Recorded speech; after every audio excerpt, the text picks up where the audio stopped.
السلام علیکم ورحمۃ اللہ وبرکاتہ۔ سامعین محترم، آج کا یہ دور بڑا پرفتن دور ہے۔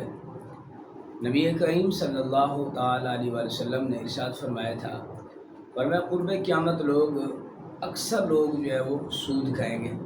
فرمایا جو لوگ سود نہیں کھائیں گے مگر ان پر سود کا گرد و غبار جو ہے وہ ضرور ہوگا۔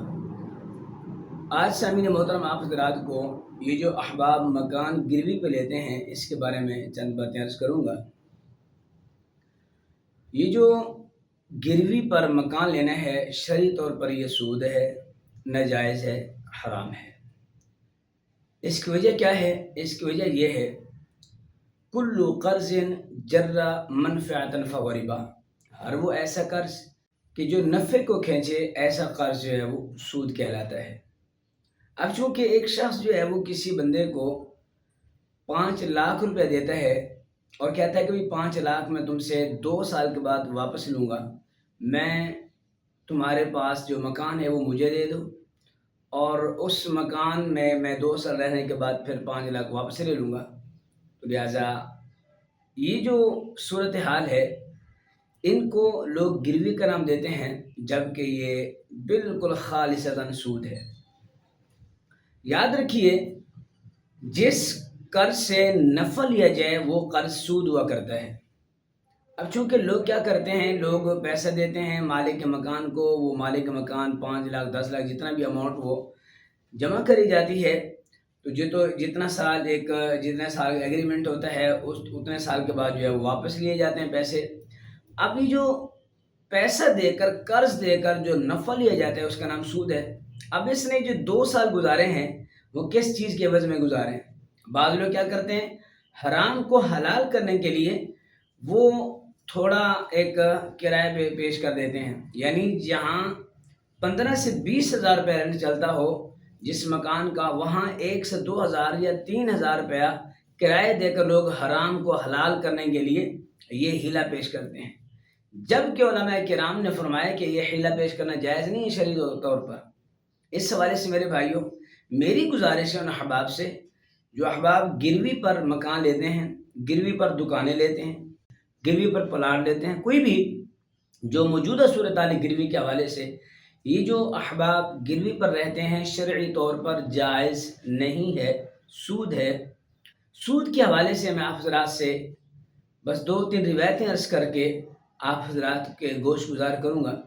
سب سے پہلی تو قرآن کریم کے اگر میں آیتیں پڑھنا سٹارٹ کروں تو تقریباً 5 سے 6 آیات ایسی ہیں کہ جن کا تعلق سود کے ساتھ ہے۔ اس میں اللہ فرماتا ہے فَإِن لَمْ تَفْعَلُوا فَأْذَنُوا بِحَرْبٍ مِّنَ اللَّهِ وَرَسُولِهِ، اور میں لوگوں اگر تم سود سے باز نہ آئے تو پھر اللہ اور اس کا رسول تم سے اعلان جنگ کرتا ہے۔ کہیں فرماتا ہے کہ وَمَا آتَيْتُم مِّن رِبًا لِيَرْبُوَ فِي أَمْوَالِ النَّاسِ فَلَا يَرْبُو عِندَ اللَّهِ، اے لوگوں جو سود کماتے ہو کھاتے ہو، اللہ کی بارگاہ میں سود کا مال نہیں بڑھتا۔ اور کہیں فرماتا ہے کہ یمحق اللہ الربا ویربی الصدقات، اللہ فرماتا ہے اللہ سود کو مٹاتا ہے اور صدقات کو بڑھاتا ہے۔ آپ یقین فرمائیے، میرے پاس 2-3 ایسے صاحب چل کر ہے کہ جو سود کا کاروبار نہیں کرتے تھے، سود کھا بیٹھے ہیں غلطی سے۔ ان کو زیادہ علم نہیں تھا کہ سود کتنا بڑی لعنت ہے اللہ تبارک و تعالیٰ کی طرف سے۔ نبی کریم صلی اللہ علیہ وسلم کا واضح فرمان موجود ہے، لعن اللہ آکل الربا وموکلہ وکاتبہ وشاہدہ۔ نبی علیہ السلام فرماتے ہیں کھانے والا، سود کھلانے والا، یعنی سود لینے دینے والا دونوں لعنتی ہیں، لکھنے والا لعنتی ہے، اس میں گواہی دینے والا لعنتی ہے۔ سود کے حوالے سے جو کتب احادیث میں اور قرآنی آیات میں جو وعیدات بیان کیے گئے ہیں، انسان سوچ بھی نہیں سکتا کہ یہ سود کا کاروبار کرے۔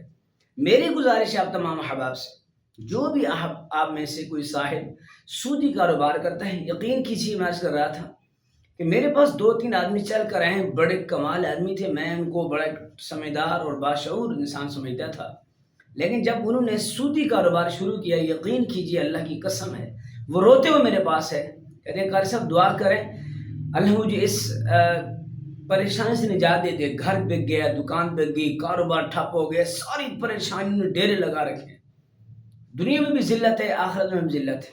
اس حوالے سے میرے بھائیوں، گروی پر مکان لینا سود ہے، اور اگر اس کے علاوہ انشورنس سود ہے، اور اس کے علاوہ کوئی بھی صاحب جو ہے وہ سودی کاروبار کرتے ہیں، میری گزارش ہے آپ حضرات سے میرے بھائی ان چیزوں سے باز آ جائیں۔ کوئی بات نہیں، آپ گزارے والی لائف گزارو یار، کوئی ضروری نہیں ہے کہ آپ ایک عیش و عشرت والی لائف گزاریں، گزارا کیا جا سکتا ہے۔ وہ کہتے ہیں کہ ضرورتیں فقیر کی بھی پوری ہو جاتی ہیں، خواہشات بادشاہ کی پوری نہیں ہوتی۔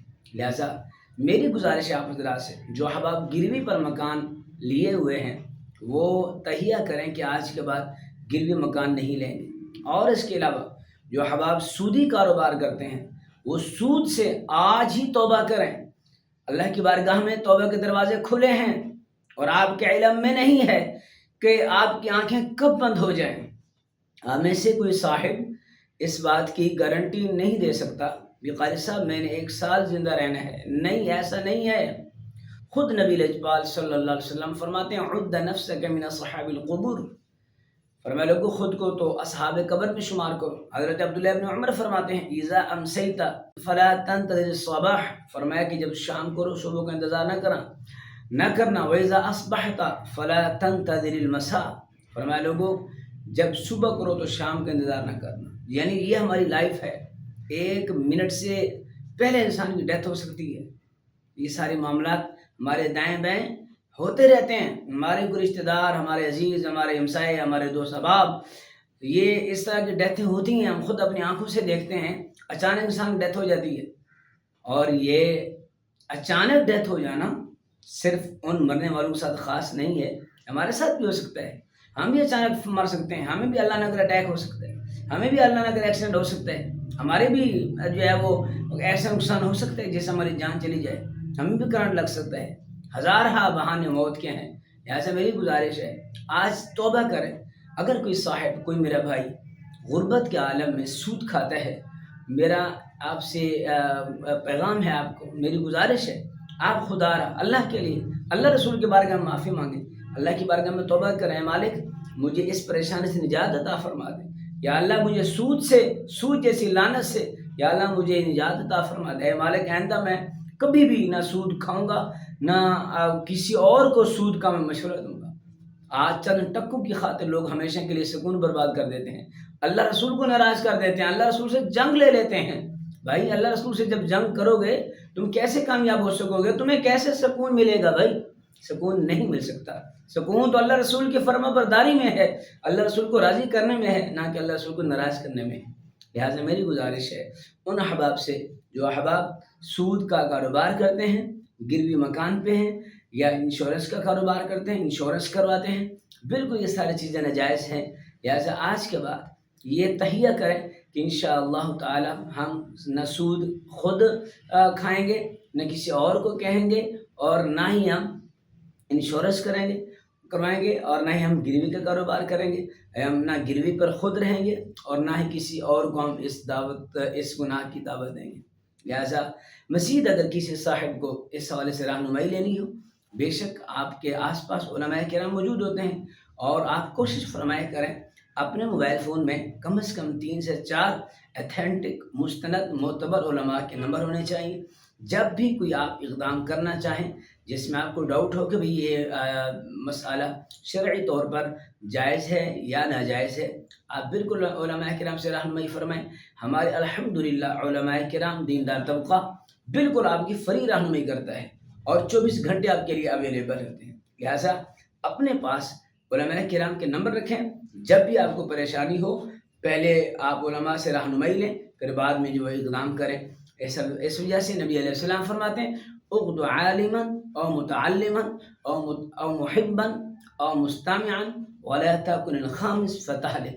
نبی علیہ السلام فرماتے ہیں کہ یا تو عالم بنو، یا متعلم بنو، یا محبت کرنے والے بنو، یا عالم کی بات سننے والے بنو، 5ویں نہ بننا تباہ و برباد ہو کے رہ جاؤ گے۔ علماء سے سنو، علماء کی گیدرنگ حاصل کرو، علماء کرام کی صحبت اختیار کرو، علماء کرام جہاں تشریف فرما ہوں ان سے سوالات پوچھو، ان سے باتیں پوچھو، ان سے دین کے رہنمائی لو۔ اس حوالے سے میری گزارش ہے آپ خود ان چیزوں سے بچیں میرے بھائی، بہت سخت یہ چیزیں انسان کی دنیا برباد کر دیتی ہیں، آخرت برباد کر دیتی ہیں، دل و دماغ کا سکون ختم ہو جاتا ہے، پریشانیاں شروع ہو جاتی ہیں۔ ظاہر ہے جیسے کہ جنگ ڈائریکٹ اللہ رسول سے ہو وہ انسان کبھی سکھ نہیں پا سکتا۔ دعا ہے اللہ تبارک و تعالی ہم سب کو عمل کی توفیق نصیب فرمائے۔ وما علیہ الا البلاغ المبین۔